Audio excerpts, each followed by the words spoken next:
صل على سيدنا محمد يا رب صل وسلم. بسم اللہ الرحمن الرحیم. تفسیر قرآن کے لیکچر میں سورہ نساء کا چوتھا رکوع اور چوتھے پارے کا آخری رکوع چل رہا تھا، اور اسی دوران ہمارا پانچواں پارہ بھی اسٹارٹ ہو چکا تھا. اس رکوع کا لفظی ترجمہ بھی ہو چکا تھا، اس کی جو گرامر ہے وہ بھی ہو چکی تھی، اور اب اس کی تفسیر چل رہی تھی. تو تفسیر کا بھی تیسرا کلپ میرا خیال ہے چل رہا ہے، جس میں تفسیر ابھی تک اس کی چل رہی ہے. تو یہ جو پانچویں پارے کی پہلی آیت ہے فَمَسْتَمْتَعْتُمْ بِهِ مِنْهُنَّ، اس آیت کے آدھی آیت ہو چکی تھی، آدھی یہاں سے فَمَسْتَمْتَعْتُمْ بِهِ مِنْهُنَّ یہاں سے تفسیر باقی تھی. تو میں انشاءاللہ آج اس رکوع کو کمپلیٹ کروں گا، اس کی جو تفسیر باقی ہے وہ بھی، اور پھر ٹائم بچا تو اس میں جو علمی نکات اس رکوع میں بیان ہوئے ہیں وہ انشاءاللہ آپ کے سامنے نمبر وار بیان کروں گا. اعوذ باللہ من الشیطان الرجیم، بسم اللہ الرحمن الرحیم. فَمَا اسْتَمْتَعْتُمْ بِهِ مِنْهُنَّ فَآتُوهُنَّ أُجُورَهُنَّ فَرِيضَةً، بس ان میں سے تم جس سے بھی فائدہ اٹھاؤ تو ان کو ان کا اجر، مقررہ اجر دے دیا کرو. یہ کنایا ہے جمع کرنے سے، ہم بستری کرنے سے. قرآن کیونکہ واضح بیان نہیں کرتا، اشارتاً بیان کرتا ہے حیا کے خلاف باتوں کو. تو قرآن کہہ رہا ہے کہ جب تم نے مال کے ذریعے نکاح تلاش کیا اور تمہارا نکاح ہوا، تو جس عورت کے ساتھ استمتعتم بھی، استمتاع کرو، فائدہ اٹھاؤ، یعنی اس سے اپنی خواہش پوری کرو، جمع کر لو اس سے، تو آتوہن اجورہن فریضہ، تو پھر اس کو اس کا مہر دے دیا کرو، وہ جو مہر مقرر ہے.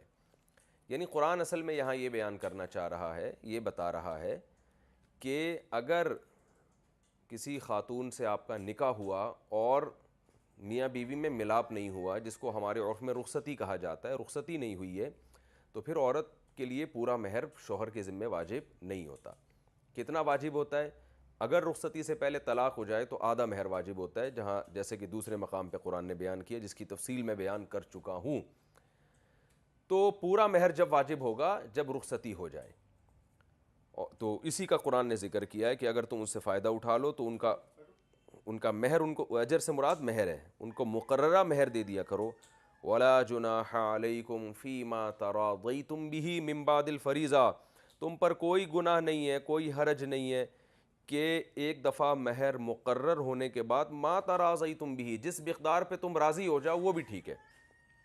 یعنی جو مہر کی مقدار ایک دفعہ نکاح میں جو طے ہوئی تھی، تو یہ نماز روزے کی طرح لازم نہیں ہو جاتی، بلکہ میاں بیوی کے آپس کی انڈرسٹینڈنگ سے اس میں اضافہ بھی ہو سکتا ہے، کمی بھی ہو سکتی ہے. کمی کا مطلب عورت کہہ دی بھائی 2 لاکھ مہر تھا، چلے میں نے 1 لاکھ معاف کیا، اور میاں کہہ سکتا ہے 2 مہر تھا لیکن میں خوشی میں آ کے آپ مجھے اتنا اچھا لگا ماشاءاللہ، یا آپ کی جو یعنی پرسنالٹی سے اور آپ کے اخلاق سے میں اتنا متاثر ہوا ہوں کہ ایک کے 2 لاکھ مہر تھا تو میں 4 لاکھ دینے کے لیے تیار ہوں. تو آپس کی انڈرسٹینڈنگ سے کوئی بھی مہر کی مقدار طے کی جا سکتی ہے، یعنی اس میں کمی بھی جائز ہے اور اس میں اضافہ بھی جائز ہے. عام طور پر اضافہ تو ہوتا نہیں ہے، کمی ہوتی ہے.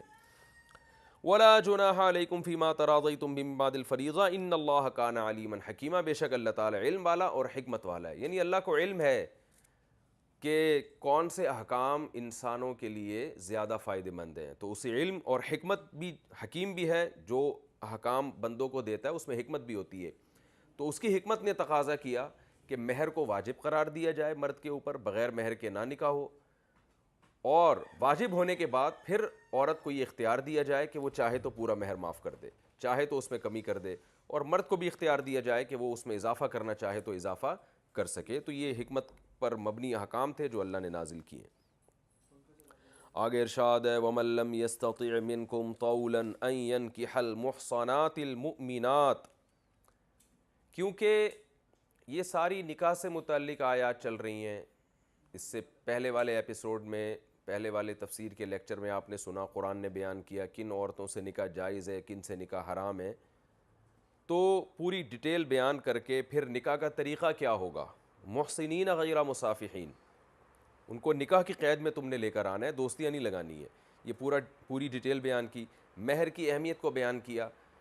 اب قرآن یہ کہہ رہا ہے کہ بعض دفعہ مرد میں استطاعت نہیں ہوتی کہ وہ کسی آزاد عورت سے نکاح کرے.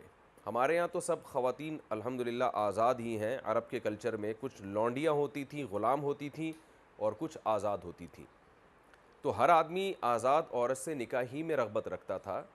غلام اور لونڈیوں سے نکاح میں لوگ رغبت نہیں رکھتے تھے. اس کی وجہ یہ تھی کہ جب کوئی لڑکی یا عورت کسی کی باندی ہے, لونڈی ہے, تو اگر آپ اس لونڈی سے, اس باندی سے نکاح کرتے ہیں تو اس میں نقصان یہ تھا کہ ٹھیک ہے وہ لونڈی یا اس کی وہ باندی وہ آپ کے لیے حلال تو ہو جائے گی, آپ کے لیے اس سے سیکشول ریلیشن قائم کرنا جائز ہوگا, اس کی اولاد آپ کی اولاد کہلائے گی, اور اس لونڈی کا جو آقا ہے, مالک ہے, وہ اس سے پھر وہ ریلیشن نہیں رکھ سکتا تھا.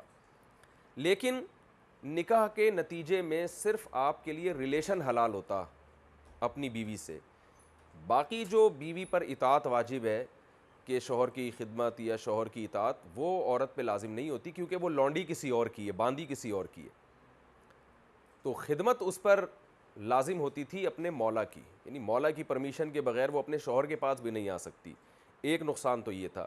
یعنی نکاح میں جو فائدے ہیں وہ فائدے صرف اتنے حاصل ہو رہے ہیں کہ آپ کو ایک حلال طریقہ مل گیا اپنی جائز خواہش پوری کرنے کا, اور حرام سے آپ بچ جائیں گے. حالانکہ نکاح صرف اس مقصد کے لیے نہیں ہوتا. نکاح کا بنیادی مقصد ہے اولاد. تو یہاں اولاد میں کیا نقصان ہوتا تھا کہ آپ جب کسی کی باندی سے نکاح کریں گے, اس سے آپ کی اگر اولاد ہو گئی تو اولاد تو آپ کی ہوگی, لیکن وہ اولاد بھی غلام ہوتی تھی. یعنی وہ باندی کا جو آقا ہے وہ اس کو بھی غلام بناتا تھا اور وہ اس کی غلام ہوتی تھی. تو یہ بھی ایک اس میں بڑا نقصان تھا کہ آپ کا بیٹا کسی کا غلام بنے, یا اگر اس سے بچی پیدا ہو گئی تو وہ کسی کی لونڈی بنے. اس نکاح کو لوگ پسند نہیں کرتے تھے, اور قرآن نے بھی پسند نہیں کیا اس نکاح کو, جیسے کہ آگے آ رہا ہے. اس لیے قرآن یہ چاہتا ہے کہ آزاد عورتوں سے نکاح کیا جائے, کیونکہ اس سے نکاح میں فائدے حاصل ہوتے ہیں. صرف آپ کی ڈیزائرز پوری نہیں ہوتی, بلکہ اس کے علاوہ آپ کو ایسی اولاد ملتی ہے جو کسی کی غلام نہیں ہوتی, اور بیوی سے جو مقاصد ہیں وہ پورے طور پر حاصل ہوتے ہیں. کیا مطلب؟ وہ آپ کے گھر میں رہے گی, آپ کے ساتھ رہے گی, اور جو نکاح میں بہت ساری مصلحتیں ہیں وہ ساری مصلحتیں جبھی حاصل ہو سکتی ہیں کہ آزاد عورت سے آپ نکاح کریں, کیونکہ وہ مکمل طور پر آپ کے ماتحت ہوگی. آپ کسی کی باندی سے نکاح کریں گے تو یہ عجیب سا نکاح ہوگا کہ آپ صرف اپنی خواہش پوری کر سکتے ہیں, اور اس کے علاوہ وہ رہے گی اپنے مولا کے ساتھ ہی. تو 10 قسم کے وسوسے انسان کے ذہن میں آ سکتے ہیں. پھر وہ مولا کی پرمیشن کے بغیر آپ کے پاس نہیں آ سکتی, آپ اس کے پاس نہیں جا سکتے جب تک اس کا مولا, اس کا جو آقا ہے, اس کو اجازت نہ دے. تو اس نکاح کو عرب میں معیوب سمجھا جاتا تھا اور ایک ٹینشن والا نکاح سمجھا جاتا تھا. تو قرآن اب اس نکاح کے احکام بیان کر رہا ہے کہ کسی کی باندی سے نکاح کرنا یہ کیسا عمل ہے, اس کو اب قرآن بیان کر رہا ہے. اللہ تعالیٰ کا ارشاد ہے وَمَن لَّمْ يَسْتَطِعْ مِنْكُمْ طَوْلًا. اچھا, ایک نقصان اس میں یہ بھی تھا کسی کی باندی سے نکاح کرنے میں کہ اس میں انسان کی ایک عزت بھی مجروح ہوتی تھی. ظاہر ہے جب انسان اچھے خاندان میں نکاح کرتا ہے تو اس کی عزت ہوتی ہے, اور وہ کسی کی باندی لونڈی سے نکاح کرے گا تو لوگ کہیں گے ابے لگتا ہے بھائی اس کو کوئی رشتہ دے نہیں رہا تھا, تو کسی کی باندی سے نکاح کر لیا اس نے.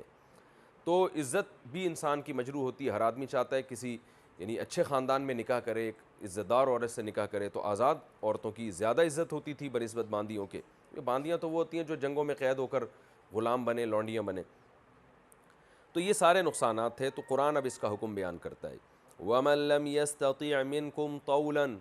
تم میں سے اگر کوئی شخص قدرت نہیں رکھتا, استطاعت نہیں رکھتا, أَن يَنْكِحَ الْمُحْصَنَاتِ, کہ وہ آزاد عورتوں سے نکاح کرے. میں نے بتایا نا محصنات کا مطلب آزاد عورتیں بھی آتا ہے, محصنات کا مطلب شادی شدہ عورتیں بھی آتا ہے. تو حصن اصل میں قلعے کو کہتے ہیں. تو محصن وہ جو محفوظ ہوں, تو آزاد عورت زیادہ محفوظ ہوتی ہے. یہ عزت کے معنی میں بھی یہ لفظ استعمال ہوتا ہے, عزت دار عورتیں. تو مراد یہاں پر ہے آزاد عورتیں. اللہ تعالیٰ فرماتے ہیں تم میں جو لوگ آزاد عورت سے نکاح کی طاقت نہیں رکھتے. آزاد سے مراد المؤمنات, مومن آزاد عورتوں سے نکاح کی طاقت نہیں رکھتے. فَمِمَّا مَلَكَتْ أَيْمَانُكُمْ. فَمِن اصل میں تھا من, ما ملا کے پڑھا جاتا ہے مما. فَمِن یہاں لفظ محذوف ہے انکحو, یعنی فن کی ہو تو نکاح کرو تم مما ان عورتوں سے ملکت ایمانکم جن کے تمہارے دائیں ہاتھ مالک ہیں, یعنی تمہاری باندیاں. ان عورتوں سے تم نکاح کر لو. پھر تو تمہاری باندیوں کا مطلب مسلمانوں کی باندیاں. یہ مطلب نہیں ہے کہ تمہاری اپنی باندی, کیونکہ اپنی باندی سے نکاح نہیں ہوتا. جو عورت بیوی ہوتی ہے وہ آپ کی غلام اور لونڈی نہیں ہو سکتی، کیونکہ بیوی کا ایک اسلام میں مقدس رشتہ ہے، اس کو آپ لونڈی یا غلام بنا نہیں سکتے۔ تو غلام سے، لونڈی سے جب آپ نکاح کریں گے تو اس کو پہلے آزاد کرنا پڑے گا، کیونکہ بیوی کے حقوق اسلام میں لونڈی سے زیادہ ہیں۔ تو یہ دونوں چیزیں جمع نہیں ہو سکتی کہ آپ کی باندی بھی ہو اور آپ کی بیوی بھی ہو۔ تو یہاں مراد یہ ہے کہ کسی اور کی باندی سے آپ نکاح کریں، آپ کی بیوی ہوگی لیکن کسی اور کی وہ باندی ہوگی۔ قرآن کہہ رہا ہے تم میں سے جو لوگ استطاعت نہیں رکھتے کہ وہ مومن آزاد عورتوں سے نکاح کریں، فَمِمَّا مَلَكَتْ أَيْمَانُكُمْ، جو ان عورتوں سے نکاح کرو جن کے تمہارے دائیں ہاتھ مالک ہیں، یعنی مسلمانوں کے دائیں ہاتھ جن کے مالک ہیں، یعنی مسلمانوں کی لونڈیاں۔ یہ دائیں ہاتھ مالک ہونا یہ اصل میں کنایا ہوتا ہے کہ جن کے وہ مالک ہیں، مراد یہ نہیں کہ دائیں ہاتھ مالک ہیں بائیں مالک نہیں ہے، تو مالک تو ہاتھ نہیں ہوتا، یہ تو ایک کنایا ہے، یہ ایک محاورہ تھا عرب میں کہ جس چیز کے آپ مالک ہوتے تھے اس کو ما ملکت ایمانکم سے تعبیر کیا جاتا تھا۔ قرآن کہہ رہا ہے کہ تم ان باندیوں، ان عورتوں سے نکاح کر سکتے ہو جن کے جو اہل اسلام یعنی مسلمانوں کی جو باندیاں ہیں، من فتیاتکم، فتح اصل میں جوان کو کہتے ہیں، اور فتیات جوان لڑکیاں، تو لونڈیاں اکثر جوان ہی ہوا کرتی تھیں، تو اس لیے ان کو فتیات سے تعبیر کیا، ورنہ مراد اس سے جوان نہیں ہے، کوئی بھی عمر میں کسی بھی عمر میں آپ نکاح کر سکتے ہیں، لیکن رغبت انسان کو چونکہ جوان عورتوں میں ہی ہوتی ہے، بڑھاپے میں پھر بوڑھی عورتوں سے نکاح کی رغبت نہیں ہوتی، تو اس لیے قرآن اس قید کا تذکرہ کر رہا ہے کہ جو تمہاری جو باندیاں ہیں المؤمنات، مومن باندیاں، ان سے تم نکاح کر لیا کرو۔ خلاصہ کیا نکلا اس آیت کا؟ کہ اللہ تعالیٰ فرما رہے ہیں کہ جو لوگ آزاد مومن عورتوں سے نکاح کی طاقت نہیں رکھتے تو وہ نکاح کر لیں ان عورتوں سے جو تمہاری مومن باندیاں ہیں، یعنی مسلمانوں کی مومن باندیاں، ان عورتوں سے نکاح کر لیں۔ واللہ اعلم بایمانکم، اللہ تمہارے ایمان کو خوب جانتا ہے، بعضکم من بعض، تم سب ایک دوسرے کی جنس میں سے ہو، یعنی اللہ کو حقیقت معلوم ہے کون مومن ہے کون کافر ہے، تو ظاہری طور پر تم یہ تحقیق کرو گے کہ مسلمان عورتیں ہیں، مومن عورتیں ہیں، تو ان سے نکاح کر لو۔ اور بعضکم من بعض، تم سب ایک دوسرے کی جنس میں سے ہو۔ تو پہلے تو میں اس آیت کو ذرا مزید ڈیٹیل بیان کروں۔ اس آیت میں اللہ نے فرمایا کہ جو لوگ آزاد مسلمان عورت سے نکاح کی طاقت نہیں رکھتے وہ مسلمان باندیوں سے نکاح کر لیا کریں، یہ سیدھا سیدھا ترجمہ ہو گیا اس کا۔ اس کے شرعی حکام کیا ہیں؟ امام شافعی رحمہ اللہ تعالیٰ کی رائے یہ ہے اس آیت کی روشنی میں کہ اگر کوئی شخص آزاد عورت سے نکاح کی طاقت نہیں رکھتا تو وہ کسی کی باندی سے نکاح کر سکتا ہے۔ جو آزاد عورت سے نکاح کی طاقت رکھتا ہے وہ کسی کی باندی سے نکاح نہیں کر سکتا، ایک بات۔ دوسری بات یہ، امام شافعی رحمہ اللہ تعالیٰ کے نزدیک کسی کی باندی سے نکاح کرنے کے لیے ایک اور شرط ہے کہ وہ مومن ہو۔ اہل کتاب یعنی یہود و نصارہ، کوئی باندی ایسی ہے جو عیسائی یا یہودی ہے، اہل کتاب میں سے ہے، تو اس سے بھی امام شافعی کے ہاں نکاح نہیں ہو سکتا۔ وجہ اس کی ہے، وہ کہتے ہیں قرآن صاف طور پہ کہہ رہے کہ جو مومن آزاد عورتوں سے نکاح کی طاقت نہیں رکھتے وہ باندی سے نکاح کریں، تو گویا قرآن نے دو شرطیں بیان کر دی ہیں کہ یہ ان لوگوں کے لیے اجازت ہے باندی سے نکاح کرنے کی جن کو آزاد عورت سے رشتہ میسر نہیں ہے، اور دوسری شرط قرآن نے یہ لگائی من فتیاتکم المومنات، وہ باندی بھی مومن ہونی چاہیے۔ تو یہ دو شرطیں امام شافعی کے نزدیک ہیں باندی سے نکاح کرنے کی۔ امام ابو حنیفہ رحمہ اللہ تعالیٰ کی رائے یہ ہے کہ اگر آپ آزاد عورت سے نکاح کی طاقت نہیں رکھتے تو بھی آپ کو باندی سے نکاح کی اجازت ہے، اور جیسے آزاد عورت میں یہود و نصارہ کی آزاد عورتوں سے نکاح کی بھی آپ کو اجازت ہے، تو اسی طرح سے باندی کے لیے مسلمان ہونا بھی ضروری نہیں ہے، بلکہ باندی یہود و نصارہ کی باندی سے بھی آپ نکاح کر سکتے ہیں۔ یعنی خلاصہ کیا نکلا؟ امام شافعی کے نزدیک تو قرآن نے جو شرطیں بیان کی ہیں وہ شرط ہی کے معنی میں ہیں، جبکہ امام ابو حنیفہ کے نزدیک یہ شرط کے معنی میں نہیں ہے، محض یہ ایک ترغیبی حکم ہے۔ دلائل دونوں کے اپنے اپنے، امام شافعی کی دلیل تو بہت واضح ہے کہ بھئی قرآن خود کہہ رہا ہے کہ جو آزاد مومن عورتوں سے نکاح کی طاقت نہیں رکھتے تو وہ لوگ باندی سے نکاح کریں، تو اس سے صاف پتہ چلتا ہے بھئی جو طاقت رکھتے ہیں وہ نہ کریں، اور دوسرا قرآن کہہ رہا ہے کہ باندی بھی مومن ہونی چاہیے، اس سے صاف پتہ چل رہا ہے کہ غیر مسلم سے جائز نہیں ہے۔ جبکہ امام حنیفہ کی رائے یہ ہے کہ یہ ایک اصول پر مبنی ہے یہ اختلاف۔ امام ابو حنیفہ رحمہ اللہ تعالیٰ کے نزدیک قرآن مجید میں جو احکام ہیں ان کے مفہوم مخالف کا اعتبار نہیں ہوتا۔ یہ ذرا ایک گاڑی اصطلاح ہے لیکن میں اس کو ذرا آسان الفاظ میں ڈیفائن کرتا ہوں۔ مفہوم مخالف کا اعتبار نہیں ہوتا. وہ کہتے ہیں یہ قرآن کی جو شرطیں ہیں نا اکثر مواقع پر یہ ترغیب کے لیے ہوتی ہیں. اس کا مطلب یہ نہیں ہوتا کہ یہ شرط نہیں ہے تو پھر حکم نہیں پایا جائے گا, بلکہ شرط نہ ہونے سے دیکھا جائے گا کسی اور دلیل سے اگر یہ حکم ثابت ہو رہا ہے تو ہم حکم لگائیں گے. تو یہ شرط اس کو کہتے ہیں یہ قید اور یہ شرطیں اتفاقی ہیں, احترازی نہیں ہیں. یہ ٹرم یاد کر لیں آپ لوگ, یہ فقہ میں بہت زیادہ استعمال ہوتی ہے, اس سے بہت سارے فقہی مسائل حل ہوتے ہیں. ایک ہوتی ہے قید اتفاقی اور ایک ہوتی ہے قید احترازی. اتفاقی کا مطلب, احترازی کا مطلب تو یہ ہوتا ہے کہ یہ شرط لگی ہے, شرط نہیں ہوگی تو پھر آپ یہ حکم بھی نہیں ہے. مثال کے طور پر ہم یہ کہتے ہیں کہ بھائی میرے ہاں دعوت ہے اس شخص کی کہ جو میرے گھر میں آج ولیمہ ہے یا دعوت ہے, اور جن لوگوں کو کے لیے آسانی سے پہنچنا ممکن ہے تو ان کی دعوت ہے آج میرے ہاں. یعنی فار ایگزامپل لاک ڈاؤن لگا ہوا ہے, ٹریفک کا مسئلہ ہے یا کنوینس کا مسئلہ ہے, تو میں یہ کہتا ہوں بھائی جن لوگوں کے لیے جو آسانی سے میرے گھر پہنچ سکتے ہیں رات کھانے پر 8 بجے, تو ان تمام لوگوں کو, میرے دوست احباب میں ان تمام لوگوں کو میری طرف سے دعوت ہے. اب دیکھیں اس کلام سے بظاہر ایسا لگ رہا ہے کہ جو آسانی سے نہیں پہنچ سکتے ان کو دعوت نہیں ہے, حالانکہ اس کلام کا یہ مطلب نہیں ہوتا. اس کلام کا مطلب یہ ہوتا ہے کہ ظاہر ہے بھائی جو لوگ آسانی سے پہنچ سکیں گے عام طور پر انہی کو دعوت دی جاتی ہے. جو آسانی سے نہیں پہنچ سکتے وہ کہیں گے یار ہمیں آپ نے ٹینشن میں ڈال دیا, لاک ڈاؤن ہے یا اسٹرائک ہے یا کنوینس کا مسئلہ نہیں, اور آپ کہہ رہے ہو کہ لازمی آپ نے ہمارے یہاں پہنچنا ہے, تو اور ہم نہیں آئے تو آپ پھر ناراض بھی ہوگے اس پہ. تو میزبان کیا کہے گا, بھائی میں نے یہ قید جو بیان کی ہے نا, یہ شرط جو بیان کی ہے, یہ شرط کے معنی میں نہیں ہے, یہ لوگوں کی سہولت کو سامنے رکھ کر, مد نظر رکھ کر میں نے یہ بیان کیا ہے کہ بھئی جو لوگ آسانی سے پہنچ سکتے ہیں وہ تو پہنچے نا, اور اگر کوئی مشکل سے پہنچ سکتا ہے تو وہ تو سبحان اللہ, وہ تو اس کو تو ڈبل اجازت ہے. یہ تو آپ کی آسانی کے لیے میں نے یہ شرط لگائی ہے. تو قرآن بہت ساری شرطیں ایسی بیان کرتا ہے جو محض آسانی کے لیے ہوتی ہیں. اس کی مثال ہے جیسے ابھی ہم نے پچھلے درس میں پڑھا تھا کہ قرآن کہہ رہا ہے وَرَبَائِبُكُمُ اللَّاتِي فِي حُجُورِكُم مِّن نِّسَائِكُمُ اللَّاتِي دَخَلْتُم بِهِنَّ. تم اگر کسی خاتون سے نکاح کرتے ہو تو تمہاری سوتیلی بیٹیاں جو تمہاری گود میں پلتی ہیں اور تمہارے زیر تربیت رہی ہیں, ان سوتیلی بیٹیوں سے نکاح تمہارے لیے جائز نہیں ہے. اس سے کیا لگ رہا ہے کہ اگر سوتیلی بیٹی گود میں نہ پلتی ہو اور آپ کے پرورش میں بڑی نہ ہوئی ہو تو پھر کیا جائز ہے نکاح؟ پوری امت کا اجماع ہے پھر بھی جائز نہیں ہے. کیوں؟ حالانکہ قرآن تو کہہ رہا ہے تمہاری وہ سوتیلی بیٹیاں جو تمہاری گود میں پلی ہوں, تمہارے زیر تربیت ہوں. یہ قید جو قرآن بیان کر رہا ہے یہ اس لیے بیان نہیں کر رہا کہ گود میں نہ پلی ہوں تو نکاح حرام ہے. یہ اس لیے بیان کر رہا ہے کہ عام طور پہ ایسا ہوتا ہے کہ جس خاتون سے انسان نکاح کرتا ہے, صحابہ کے دور میں ایسا ہی ہوتا تھا کہ ان کی بیٹیوں کو بھی پھر یہ سوتیلا باپ پالتا تھا, کیونکہ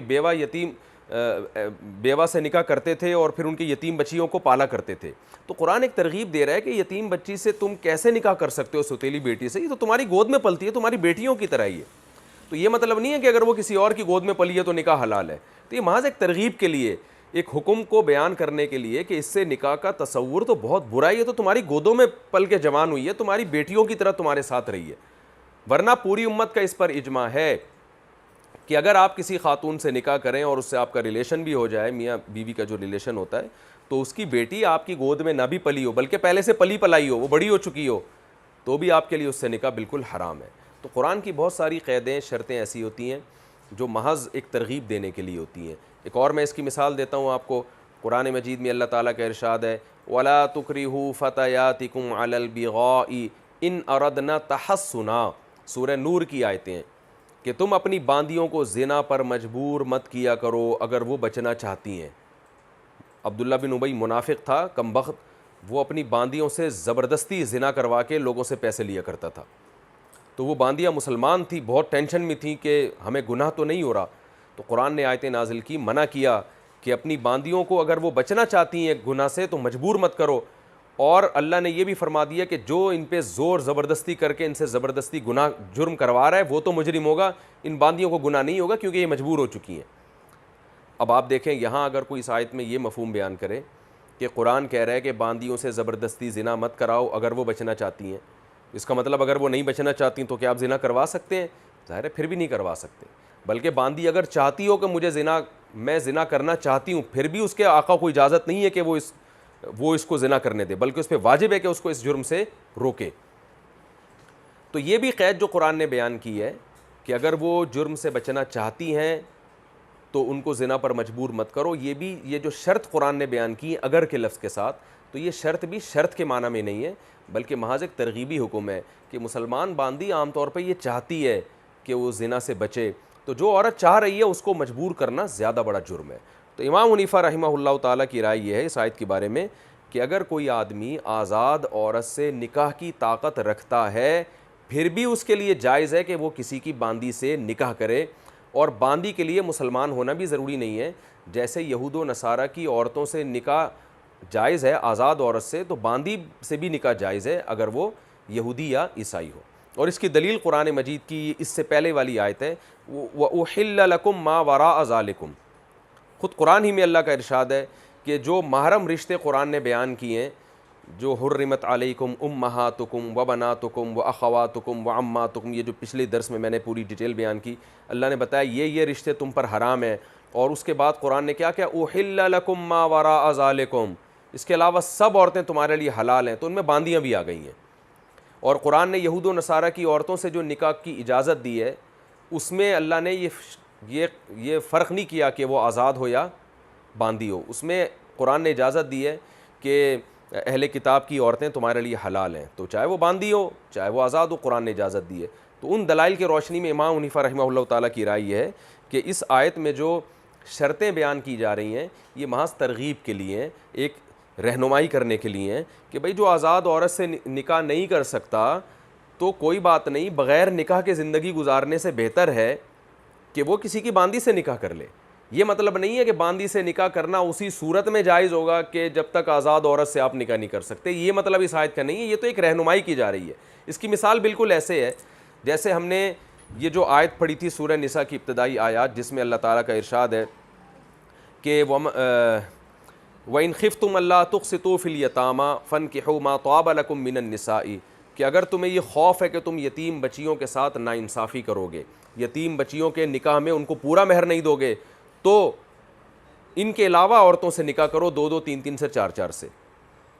اب آپ بتائیں اس آیت کا اگر کوئی یہ مفہوم بیان کرے کہ یہ آیت تو ان لوگوں کے بارے میں ہے جو یتیم بچیوں کے ساتھ ظلم کر رہے ہوں، ان کو 4 شادیوں کی اجازت ہے، عام آدمی کو اجازت نہیں ہے، تو یہ ظاہر ہے اجماع امت کے خلاف تفسیر ہوگی۔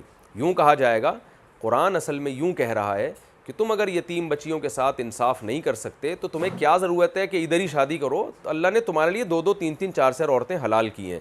تو جس مذہب میں اتنی عورتوں سے نکاح کی اجازت ہو، اس مذہب میں کسی یتیم پر ظلم کر کے اس کو نکاح کی کیا ضرورت ہے؟ ایک آدمی کے پاس نکاح کا آپشن ہی نہیں ہے، وہ کہے میں تو مجبور تھا، میں تو یہی نکاح کر سکتا تھا، اس کے علاوہ کوئی آپشن نہیں تھا، تو وہ ظلم کر کے نکاح کرے اور اس کو پورا مہر نہ دے، تو وہاں تو کوئی لاجک بنتی ہے۔ تمہیں تو اللہ نے 4 کی اجازت دی ہوئی ہے۔ تو جیسے وہاں جو قرآن نے شرط بیان کی ہے کہ جو یتیم بچیوں سے نکاح نہیں کر سکتے وہ 4 شادیاں کریں، تو وہ شرط کے معنی میں نہیں ہے، محض اس معنی میں ہے کہ ان کو ایک رہنمائی کی جا رہی ہے۔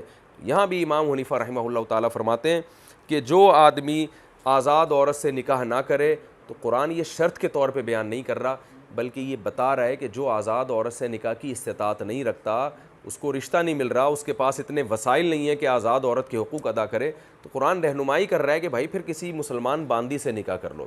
تو یہاں مسلمان کی جو قید اللہ نے لگائی کہ مسلمان باندی سے نکاح کر لو، یہ قید بھی محض ترغیب کے لیے، یہ اس کا یہ مطلب نہیں ہے کہ یہود و نصارہ یہودی یا عیسائی باندی سے نکاح نہیں کر سکتے، یہ محض ایک قید کہ کوشش یہی کرنی چاہیے کہ مسلمان باندی سے نکاح ہو۔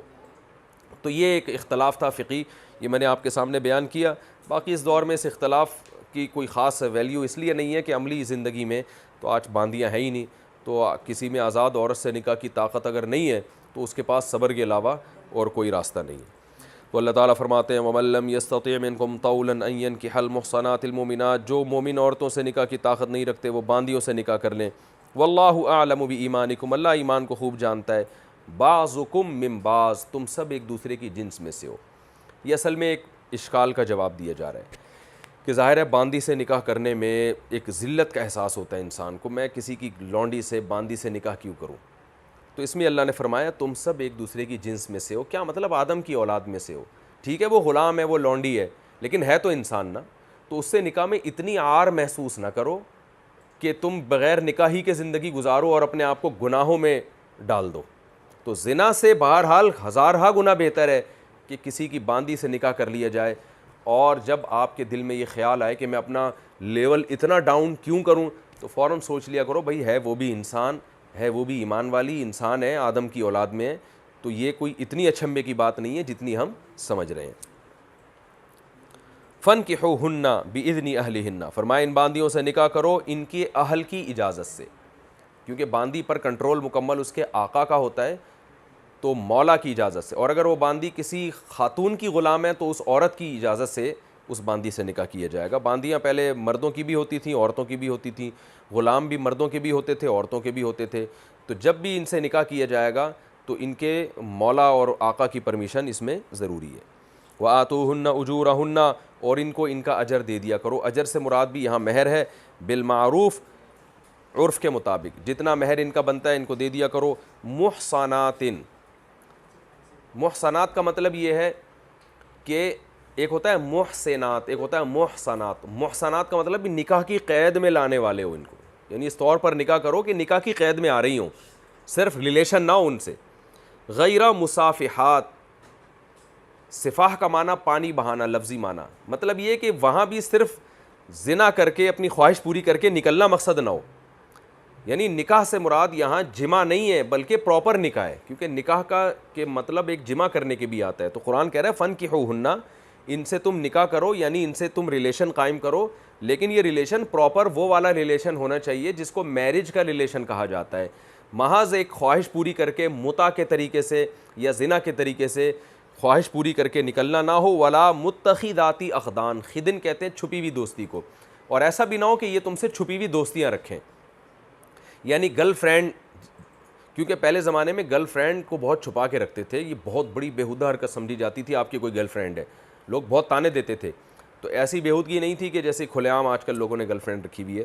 تو قرآن کہہ رہا ہے خفیہ دوستیاں بھی نہیں ہونی چاہیے, یعنی 3 ناجائز طریقوں پر قرآن پابندی لگا رہا ہے, 2 ناجائز طریقوں پر. ایک غیر مصافحات, اس میں 2 طریقے آ گئے, متع اور زنا. اور متخذاتی اخدان, خدن سہیلی کو کہتے ہیں, چھپی ہوئی دوستی کو کہتے ہیں. تو اس کو بھی قرآن پابندی لگا رہا ہے کہ گرل فرینڈ بھی آپ اس کو نہیں بنا سکتے. فَإِذَا أُحْصِنَّ, فرمایا جب وہ احسن یحسن قید میں آ جائیں, جب وہ نکاح کی قید میں آ جائیں. فَإِنْ أَتَيْنَ بِفَاحِشَةٍ, پس اگر اس کے بعد وہ کسی بے حیائی کا ارتکاب کریں یعنی زنا کریں, فَعَلَيْهِنَّ, تو ان عورتوں پر عذاب ہے, نصف ما, اس عذاب کا نصف ہے, علی المحصنات, جو آزاد عورتوں پر ہے, من العذاب, یہ من تفصیل بیان کرنے کے لیے, یعنی وہ چیز جو آزاد عورت پر آتی ہے وہ ان پر آدھی ہے. کیا مطلب؟ آزاد عورت اگر زنا کرتی ہے تو 100 کوڑے مارے جاتے ہیں اس کو, باندی اگر زنا کرے گی تو اس کو 50 کوڑے مارے جائیں گے. اسلام میں غلام اور باندی کی سزا آدھی ہے آزاد عورت کی نسبت. وجہ اس کی یہ ہے کہ غلام اور باندی کی تربیت بھی پورے طور پر نہیں ہوتی اور ان کے حقوق بھی اسلام میں کم ہیں, تو جب حقوق کم ہیں تو ان پر سزائیں بھی کم ہیں. تو غلام اور باندی اگر زنا کرتے ہیں تو ان کی سزا 50 کوڑے.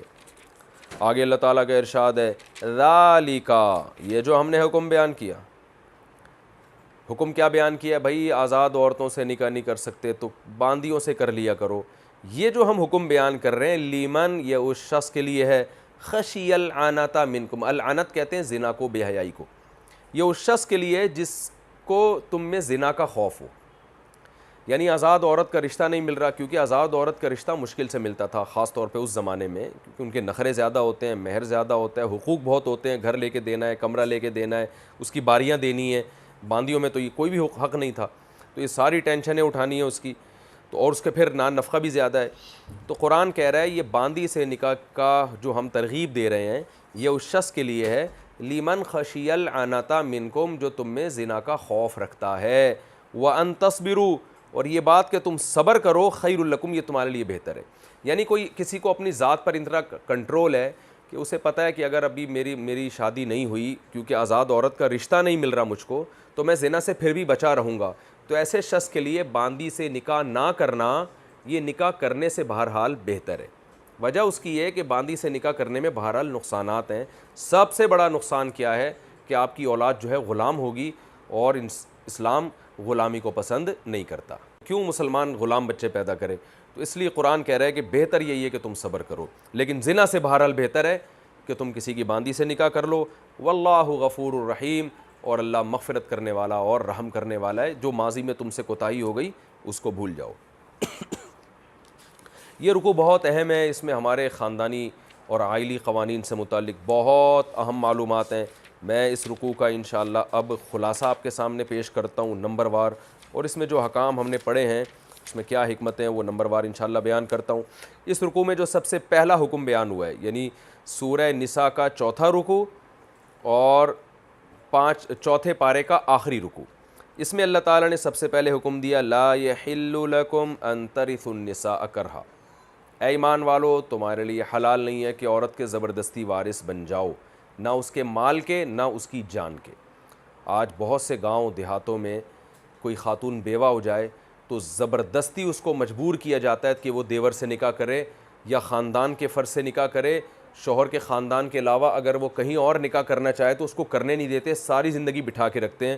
تو یہ لوگ ان آیتوں کی کھلے عام دھجیاں اڑا رہے ہیں۔ صاف طور پہ قرآن کہہ رہا ہے کہ تم عورت کے وارث نہیں ہو، تو وہ اپنے بارے میں فیصلہ کرنے میں آزاد ہے، یعنی مال میراث نہیں ہے کہ اب تمہاری پراپرٹی ہے کہ تم اس کے مالک بن گئے۔ تو ان لوگوں کو خدا کے عذاب سے ڈرنا چاہیے کہ جو کسی خاتون کے بیوہ ہونے کے بعد اس کو کہیں نکاح نہیں کرنے دیتے اس کی مرضی سے، یا پابندی لگاتے ہیں کہ یہی نکاح کر سکتی ہو فلانی جگہ نہیں کر سکتی، تو یہ بہت بڑا جرم ہے۔ دوسری بات، عورت کے مال کا وارث بننے سے بھی اس آیت میں روکا گیا ہے کہ عورت اپنے مال کی خود ہی وارث ہے، یعنی مالک، یہاں وارث سے مراد ہے مالک۔ اس میں جو لوگ بہنوں کو میراث نہیں دیتے، یتیم بچیوں کی میراث کھا لیتے ہیں، بیویوں کا مہر کھا لیتے ہیں، اور بہت سے شوہر جب ان کو پتہ چلتا ہے ہماری بیگم کے پاس اتنی وراثت اس کو ملی ہے تو کاروبار کے نام پہ اس کو دھوکہ دے کے اس کے سارا پیسہ لے کے ہڑپ کر جاتے ہیں۔ یہ تمام کی تمام چیزوں پر اللہ نے پابندی لگائی ہے۔ دیکھیں کسی کا مال کھانا ویسے بھی حرام ہے، قرآن نے کیا کہا ہے کہ اے ایمان والو ایک دوسرے کا مال ناحق مت کھاؤ الا ان تکون تجارتن، ہاں تجارت کے ذریعے آپس کی رضامندی سے۔ تو کسی کا مال ناحق کھانا ویسے بھی حرام ہے، لیکن عورت کا مال کھانا ڈبل حرام ہے، کیونکہ اس پر قرآن نے الگ سے وعیدیں نازل کی ہیں۔ تو ایک تو ہمیں یہ پتہ چلتا ہے اس بارے میں۔ دوسری بات وَلَا تَعْضُلُوهُنَّ لِتَذْهَبُوا بِبَعْضِ مَا آتَيْتُمُوهُنَّ، عورت کو نکاح اس لیے نہ کرنے دینا کہ اپنی پراپرٹی وراثت بھی ساتھ لے کے چلی جائے گی، اس پر الگ سے قرآن نے وعید نازل کی ہے، الگ سے قرآن نے حکم دیا ہے۔ آج بہت سے دیہاتوں میں نام نہیں لوں گا، گاؤں دیہاتوں کا میں جانتا بھی ہوں، لیکن ایک خام میں ایک ایشو کھڑا ہو سکتا ہے۔ بہت سے دیہات ایسے ہیں جن کے بارے میں ہمیں تواتر سے اطلاعات ملتی ہیں کہ وہ بچی کو شادی نہیں کرنے دیتے کہ یہ وراثت جو ہے سسرال میں چلی جائے گی۔ تو یہ ان آیتوں کی بھی ایسے لوگ دھجیاں اڑا رہے ہیں کہ اس کو نکاح سے اس نیت سے روکنا کہ تم اس کے مال کو اپنے کنٹرول میں رکھو، یہ بھی حرام ہے۔ عاشروہن بالمعروف، اس میں بھی اللہ نے عورتوں کے ساتھ اچھے سلوک کا حکم دیا کہ ان کے ساتھ اچھے طرح سے رہو، اور اس کی تفصیل رسول اللہ صلی اللہ علیہ وسلم نے بیان کی کہ آپ صلی اللہ علیہ وسلم نے اپنی ازواج میں کسی پر کبھی ہاتھ نہیں اٹھایا، اور کیسے آپ صلی اللہ علیہ وسلم کے اخلاق ہیں جو ہم حدیثوں میں پڑھتے ہیں، اس پر ڈیٹیل میں جانے کی ضرورت نہیں، وہ سیرت کی کتابوں میں لکھا ہوا ہے۔ تو اچھے اخلاق سے رہو۔ پھر اچھے اخلاق سے رہنے کا نسخہ بھی قرآن نے بیان کیا کہ کچھ نہ کچھ کوتاہیاں تمہیں اپنی زوجہ کی برداشت کرنی پڑیں گی، لیکن اس میں حکمت کیا ہے؟ عسیٰ ان تکرہوا شیئا ویجعل اللہ فیہ خیرا کثیرا، کہ بھائی ہو سکتا ہے تمہیں کوئی چیز ناپسند ہو لیکن اللہ نے اس میں خیر رکھی ہو۔ تو گھر کو جوڑ کے چلانے کا اللہ نے طریقہ بھی بیان کر دیا کہ ضروری نہیں ہے کہ تمہیں 100% ہر چیز میں ایکوریسی ملے، بہت سی چیزیں تمہاری ناپسند کی ہوتی ہیں لیکن اللہ نے اس میں خیر رکھی ہوئی ہوتی ہے۔ تو ہم نے دیکھا ہے بہت سے لوگوں نے گزارا کیا بیویوں کے ساتھ، اور اللہ نے ان کو ایسی اولادیں دی، نیک اولادیں دی، اور بہت ساری خیر کی چیزیں رکھی۔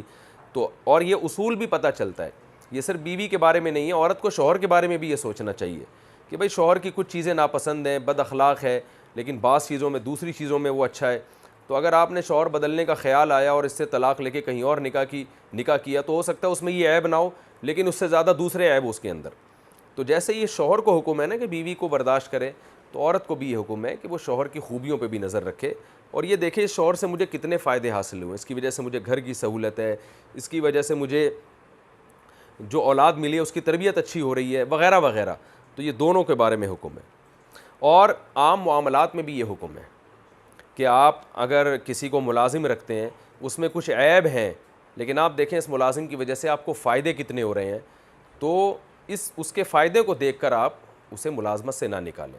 یعنی یہ زندگی کا ایک ایسا رہنما اصول ہے جو آپ کو ہر معاملے میں رہنمائی کرے گا آپ کی. تو جس آدمی کی طبیعت میں لچک نہیں ہوتی وہ کبھی بھی کامیابی کے ساتھ زندگی نہیں گزارتا. جو لوگ کہتے ہیں نا مجھے ہر چیز 100% ایکوریسی کے ساتھ چاہیے، تو اس کا مطلب ان کو کچھ بھی نہیں چاہیے. اللہ تعالیٰ کے ارشاد ہے وَإِنْ أَرَدْتُمُ اسْتِبْدَالَ زَوْجٍ مَكَانَ زَوْجٍ، کہ اگر ایک آدمی ایک بیوی کو طلاق دے کے دوسری شادی کرنا چاہتا ہے تو پہلی کا مہر آپ کو پورا دینا پڑے گا. اس میں مہر کھانے پر پابندی ہے. اچھا، اس آیت کا یہ مطلب نہیں کہ یہ کوئی اچھا کام ہے کہ اگر کوئی ایک بیوی کو چھوڑ کر دوسری شادی کرنا چاہے تو قرآن اس کی گویا فضائل بیان کر رہا ہے کہ تم یہ کرنا چاہو تو بس پہلی کو مہر پورا دے دیا کرو. یہ تو ایک بیان یہ کیا جا رہا ہے اگر اس کی نوبت آتی ہے، کبھی تمہیں یہ ضرورت پڑتی ہے کہ ایک زوجہ کو طلاق دینا کہ چھوڑ کر تم کسی اور سے شادی کرنا چاہتے ہو، تو پھر اس کا مہر کھانے کی اجازت نہیں. اور ضرورت کب ہوگی اس کے قرآن و سنت نے اصول بیان کیے ہیں، کیونکہ نارمل حالات میں بلا وجہ کسی خاتون کو طلاق دینا یہ شریعت میں بہت زیادہ ناپسندیدہ ہے. جیسے کہ صحیح حدیث ہے، آپ صلی اللہ علیہ وسلم نے فرمایا ان ابغض الحلال الی اللہ الطلاق، حلال چیزوں میں سب سے زیادہ ناپسند اللہ کو طلاق لگتی ہے. تو یہ ناپسندیدہ عمل ہے، اس کو قرآن میں اس کو کی حوصلہ افزائی نہیں کی گئی ہے. اچھا، اس میں ایک بہت اہم حکم یہ بھی ہے آتیتم احداہن قنطارا، اگر مہر تم نے بیوی کو اتنا دیا سونے کا پہاڑ دے دیا ہو اور اس سے تمہارا ایک دفعہ ریلیشن ہو گیا تو وہ سونے کا پہاڑ بھی تم واپس نہیں لے سکتے. اس میں ان لوگوں پر رد ہے جو شروع میں جوش میں آ کے بے انتہا مہر رکھ لیتے ہیں، بعد میں ان کو اندازہ ہوتا ہے بھائی یہ عورت تو میرے لائق نہیں تھی، اب وہ چھوڑنے کا ارادہ کرتے ہیں. کیونکہ میرے سامنے ایسے کیسز بہت زیادہ آتے ہیں، تو میں ان سے کہتا ہوں بھائی آپ کو پورا مہر دینا پڑے گا، تو کہتے ہیں بھائی اس وقت تو ہمارے ذہن میں یہ تھا ہی نہیں کہ ہمیں اسے چھوڑنے کی نوبت بھی آئے گی، ہم تو سمجھ رہے تھے یہ بہت نیک ہے اور یہ بڑی یوں ہے اور اس کی بیس پہ ہم نے شادی کی تھی، اب اتنا مہر یہ تو ہمارے اوپر پینلٹی آ گئی. اس لیے قرآن نے بیان کیا ہے کہ بھائی یہ جو بھی ہے، اب آپ چونکہ چھوڑ رہے ہو تو اب یہ آپ کو دیکھنے کی اجازت نہیں ہے کہ وہ مہر تھوڑا تھا یا زیادہ، جتنا بھی ہے آپ کو بہرحال پورا کا پورا مہر اس کو دینا پڑے گا. ایک اور علمی نقطے کی بات یہ پتہ چلتی ہے اتأخذونہ بہتانا و اثما مبینا، اس آیت میں ہمیں یہ پتہ چلتا ہے کہ قرآن کہہ رہا ہے تم مہر واپس لوگے تو تمہاری طلاق یافتہ بیوی کا جو امیج دنیا کے سامنے جائے گا وہ خراب جائے گا. لوگ یہ سمجھیں گے یہ فاحشہ تھی، یہ بری تھی، اسی وجہ سے اس عورت نے مہر واپس کر دیا اور مرد نے اسی بیس پر مہر واپس لے لیا ہے. کیونکہ مہر واپس لینا اس صورت میں جائز ہے کہ وہ فاحشہ ہو. تو اب آپ اندازہ لگائیں، قرآن کہہ رہے ہے کہ مہر واپس لے کے جو بیوی کا امیج جائے گا وہ امیج خراب جائے گا، اس لیے مہر واپس لینے کی اجازت نہیں ہے. تو آپ سوچئے، حالانکہ شوہر اس کو بدنام کر نہیں رہا ہے، زبان سے لوگوں کو نہیں کہہ رہا ہے کہ یہ فاحشہ، یہ خراب عورت ہے، صرف لوگ اس سے یہ سمجھیں گے. تو آپ بتائیں ایسے عمل پہ قرآن پابندی لگا رہا ہے جس سے طلاق یافتہ عورت کی بدنامی کا خطرہ ہو، تو براہ راست طلاق یافتہ عورت کو بدنام کرنا کتنا بڑا جرم ہوگا. اور آج یہی ہو رہا ہے. لوگ جب کسی خاتون کو طلاق دیتے ہیں تو پوری زندگی اس کو بدنام کرتے ہیں، ہر ایک کے سامنے بدنام کرتے ہیں کہ یہ ایسی تھی، یہ ویسی تھی، یہ یوں تھی، یہ یوں تھی. قرآن اس پر بھی پابندی لگا رہا ہے کہ بھائی وہ عمل بھی نہ کرو جس سے اس کی بدنامی ہو، تو منہ سے براہ راست اس کو برا بلا کہنا، تو یہ کتنا برا عمل ہے. اور یہ عورتیں بھی یہ کام کر رہی ہوتی ہیں، کسی میاں سے طلاق ہو گئی تو ساری زندگی اس کو بدنام کرتی رہتی ہیں، یہ تو ایسا تھا، یہ تو ویسا تھا. بھائی امساکم بمعروف او تسریحم بإحسان، قرآن نے کتنے پیارے انداز میں بیان کر دیا. آپس میں محبت سے زندگی گزارو، اور اگر یہ ممکن نہیں ہے تو تمیز سے علیحدگی اختیار کر لو. عرب کلچر میں اس کا پھر بھی خیال کیا جاتا ہے آج بھی کہ طلاق کے بعد نہ عورت شوہر کو بدنام کرتی ہے نہ شوہر عورت کو. لیکن ہمارے کلچر میں ہندوستان، پاکستان میں، بنگلہ دیش میں، ان کنٹریز میں بہت زیادہ بدنام کیا جاتا ہے. مرد یہ سمجھتا ہے کہ اگر میں نے اپنی طلاق یافتہ بیوی پہ الزامات نہیں لگائے تو گویا میں بدنام ہو جاؤں گا، لوگ کہیں گے اتنی اچھی تھی تو چھوڑا کیوں تم نے. عورت سمجھتی ہے کہ اگر میں نے طلاق دینے والے شوہر پہ الزامات نہیں لگائے تو لوگ کہیں گے کہ یہی عورت خراب تھی. تو اس سے پتہ چلتا ہے اس میں لوگوں کا اور معاشرے کا بھی بڑا کردار ہے کہ طلاق کے بعد لوگ چھوڑتے نہیں ہیں، پوچھتے ہیں کیوں. تو لوگوں کی بھی ذمہ داری ہے کہ اگر کہیں مرد و عورت میں ڈیورس ہو جائے، علیحدگی ہو جائے تو پوچھیں مت، بلکہ وہ یہ کہیں کہ بھائی ان کا ذاتی معاملہ ہے، ہمیں اس میں دخل اندازی کی اجازت نہیں ہے۔ میرے پاس چونکہ بہت سارے تو نہیں کہہ سکتے، بعض فنکار، اداکار اور جو مشہور سیلیبریٹیز ہیں ان کی بھی کالز آتی ہیں، ان کی بھی فیملیوں میں آپ کو پتہ ہے رشتے ٹوٹ جاتے ہیں، تو ان کو بھی یہ شکایت ہوتی ہے کہ مشہور لوگ ہوتے ہیں، جب ڈیورس ہو جاتی ہے تو پھر ایک دوسرے پر اتنے الزامات، بیوی شوہر پہ الزامات لگا رہی ہوتی ہے، ٹیلی ویژن کی اسکرین پر اس کو ذلیل کر رہی ہوتی ہے، لوگ کہہ رہے ہوتے ہیں دیکھو کیسا گندا آدمی ہے، ادھر تو ایسا تھا اور دیکھو اس کی بیوی نے کیا کیا فحش الزام لگائے ہیں، اندر سے تو یہ ایسا ہے۔ تو میں ان سے کہتا ہوں آپ کو کیا دلیل ہے کہ یہ الزامات صحیح ہیں غلط ہیں؟ اسی طرح مرد بیوی پہ الزام لگا رہا ہوتا ہے یہ تو یوں تھی، یہ تو یوں تھی، تو یہ جو الزام لگا رہا ہے نا ڈیورس کے بعد، یہ آدمی غلط ہے، اس لیے کہ جب تم نے چھوڑ دیا تو اب کیوں اس کے پیچھے پڑ گئے ہو؟ کوئی عورت طلاق کے بعد اپنے شوہر کو کیمرے کی اسکرین پہ آ کے یا ویسے ہی برا بلا کہہ رہی ہے تو یہ عورت غلط ہے، اس لیے کہ بھائی جب تمہاری علیحدگی ہو گئی ہے تو اس کے اندر کے راز تمہیں فاش کرنے کی کیا ضرورت ہے؟ اگر وہ واقعی ہے بھی اس کے اندر برائی، تمہارا اب رہا نہیں ہے، وہ تو ایک اجنبی آدمی ہے تمہارے لیے، تو چھوڑ دو اس کو۔